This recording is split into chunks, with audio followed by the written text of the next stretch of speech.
Probably those dudes in the trunk. All right, we're back with another picture, another video, all that good shit. This is Cheech Chong. It's based on the, I forgot what it's called. Pedro and Man at the Drive-In from the album Los Cochinos. What you're seeing right now is very important because this was, like a little mini night wasted.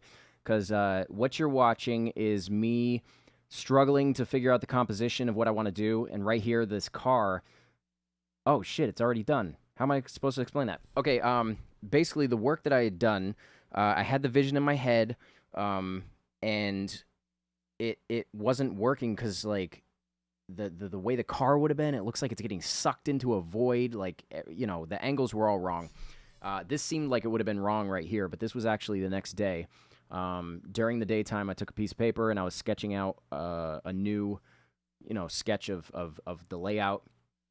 And now this is me recreating it, because it made a lot more sense. Basically, what it is Cheech in a car and Chong walking up, alongside the car, coming back from a drive-in movie theater snack bar. This morning I actually tried to do the commentary for this, and I'm sparing everybody. I was just gonna let it fly, but oh my god, I was like, basically it was like 13, 14 minutes of me going, what was I talking about? So this, right now I'm struggling with figuring out where I'm going to place him. Those lines that keep coming up are basically, I use them for figure drawing. If you can figure out where you want the person to start and end, the top of their head and the bottom of their feet, and then you can just chop it up and figure out the proportions. And then he's holding a bunch of theater food. Basically, I've been a fan of Cheech and Chong since about 1996. Earlier that year or a year before, like maybe the fall before or something, somebody gave me a mixtape, or not a mixtape. What am I talking about? It was a not burnt. God, all these like newer but still outdated terms. They recorded a tape for me, a cassette tape of Greatest Hit, the Greatest Hits album. Real quick, what you're looking at right now, you can see my microphone, and I'm chatting with the boys over Skype, and it's a great distraction, and I've really learned my lesson this time because I wasted an entire night because I'm distracted this whole time, and what ended up happening with him the next day, I was just like, is it right? Is it wrong? Is it right? Is it wrong? And I decided that it was wrong. Everything but the eyes. So I went back and I erased everything but the eyes, and then I just redrew it. Back in January, when I first started messing around with the kind of pieces, the drawings that I was doing, one of the first ones was that NLO one.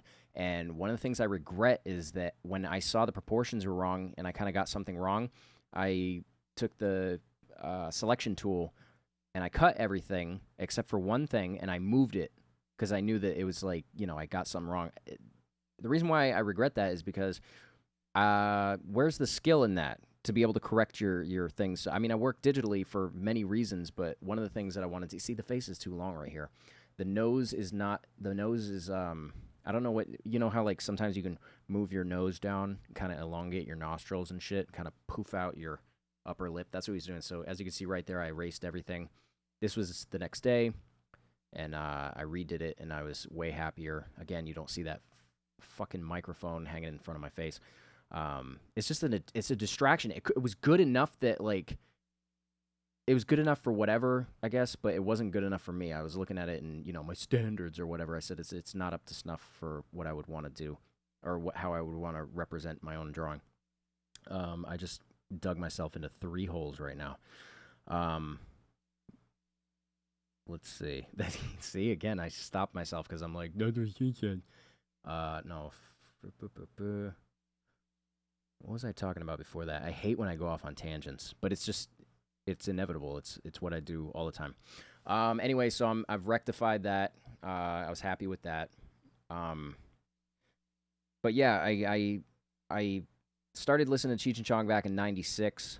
And much like anything back then, you couldn't just look everything up. You had to kind of choose. Do I want to pursue fandom within this thing, which means going to the record store and buying tapes and shit like that. And I did, and I bought Cheech and Chong's Up in Smoke soundtrack, which still has really good instrumentals, to me at least. Strawberries, Here Come the Mounties to the Rescue, Lost Due to Incompetence. I still love those tracks, instrumental tracks.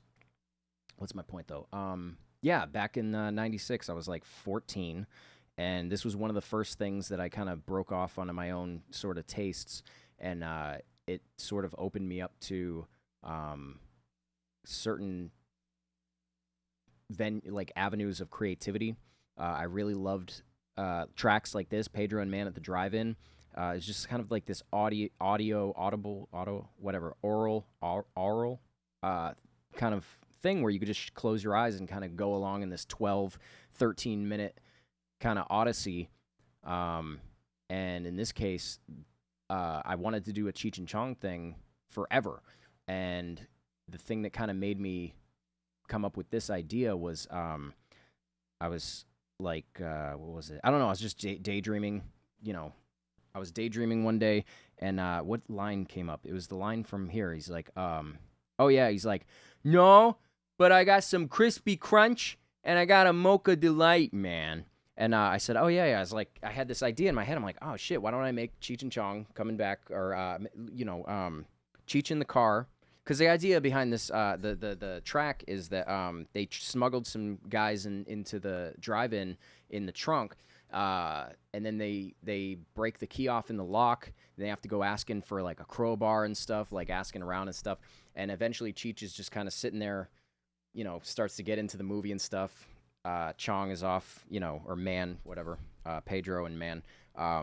He's off, like, you kind of forget about him, and then he comes back at the end of the track, and he's just got a bunch of food, and he's like, open the door, man, I'm dropping it, man. He's like, hey, man, where you been? That's sort of like the look, that's why I kind of chose the look that Cheech has, kind of like that, like, hey, man, where you been? And he's like, oh, man, I was the last one in line, man. I was really lucky because they were about to close the snack bar. And he's like, well, man, did you get a crowbar? The whole time he's just like, hey, try some popcorn, man. Here, grab the Coke. I'm dropping it and all that shit. And he's like, yeah, man, did you get a crowbar, man? And he's like, no, but it still cracks me up. No, did you get a crowbar, man? No, but I got some crispy crunch and I got a mocha delight, man. And he's like, no, man, not a candy bar. I mean, a crowbar. Those dudes are locked in the trunk. And he's like, oh, I knew I forgot something, man. I knew it. He's like, oh, man. But anyway, so I've wanted to do a Cheech and Chong portrait forever, but like even 10, 15 years ago, I had this idea, and it was always that sort of picture of, in what's the name of that? What do you call it? They're in the welfare line. They're sitting in the welfare office in Cheech and Chong's next movie. And if you go look on Google Images, Cheech and Chong, like there's just all these pictures of them essentially in that scene. I don't know if it's actually from the actual movie or if it's sort of like a B-roll kind of, behind the scenes picture of them while they're on set. But yeah, you can see like Cheech has the little like sort of pork pie hat or whatever. Not really like a hat aficionado or whatever. And Chong has this kind of like fuzzy denim vest on, and that's what I would have drawn had it been 10 years ago or whatever. But I see that, and it's just inundated with that image. It sort of became like an iconic duo picture, and I said no, I don't want to do that. So I fished around. I actually had 4, this is good insight, I had 4 VLC players playing 4 of their movies simultaneously, or 4 of the DVDs, or the movies or whatever, and I had them playing all at the same time so that I could sort of do that villainous thing where they have all the TVs set up and they're kind of monitoring everything, because I didn't want to have a movie marathon, but I had to look for reference photos. What am I going to draw their faces as and stuff? Worked out pretty good because one of their faces is from one movie, one of them's from the other. I think Cheech is from Up in Smoke when he's at Strawberries. They're looking to score, and then what do you call it? Tommy Chong his face was from next movie near the beginning when they're driving Cheech to work. Let's see. Yeah, the shag, the kind of shaggy upholstery was a nightmare. I made do. Uh, what was I gonna say? I used the car from Up in Smoke because it just seemed to fit. It's kind of a beater. It's it's all rusted and all that good shit.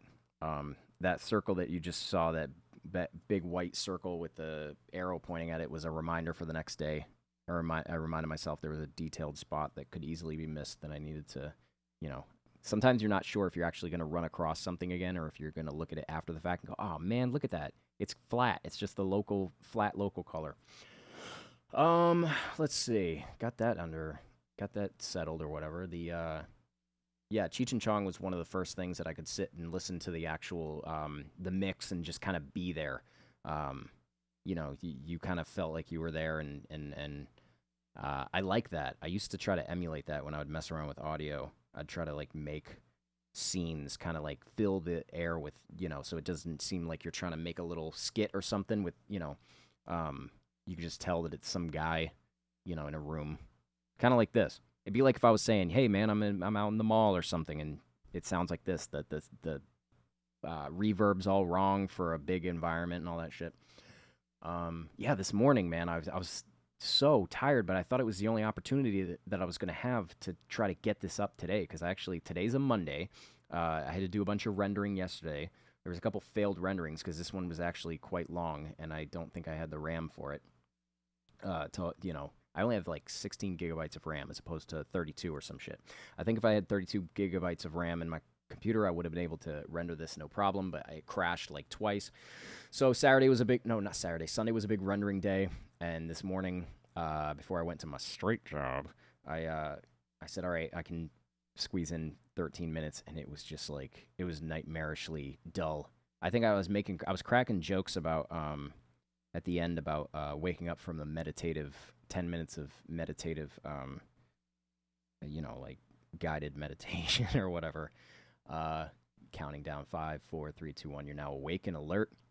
I'm awake and alert right now. I got to take note. It's like 5 o'clock in the evening. So that's a good time for me to be mentally, alert. I feel like I'm actually rambling like a motherfucker on coke. But of course, I'm just trying to get everything that I possibly can on there. I don't want to, listen back and kind of say, man, I was going to say this, I was going to say that. Tree lines are the bane of my existence. I try to make sure that they're not uniform, but it always ends up being something, I just dick around with it until I figure it's, passable. But for the most part, I hate tree lines. I don't like trees. But not to say that that's something I wouldn't work on. It's just not a strong suit of mine. I would like to be all Bob Ross and shit. But I tell you what, unlike Bob Ross, you can just watch Bob Ross kind of just say, yeah, paint along with me. It's got some cadmium red and some titanium fucking whatever. And then he's just kind of and then it's just this ASMR session. And he's, whatever you want to do, I'll at least tell you, I was struggling here. I don't know what the fuck I was thinking here. All that stuff. Bob Ross won't give you that. But I will. So anyway, this is the end of the video. Thanks for watching. I hope you did enjoy it. And if you did, check out this screen. You can follow me on most any social media that you enjoy. And then you can keep up with what I'm doing and when I'm releasing shit. And, if you're looking at on a browser, you can click one of these other videos and check out some more of my shit. Other than that, thanks. And, yeah, I'll catch you next time.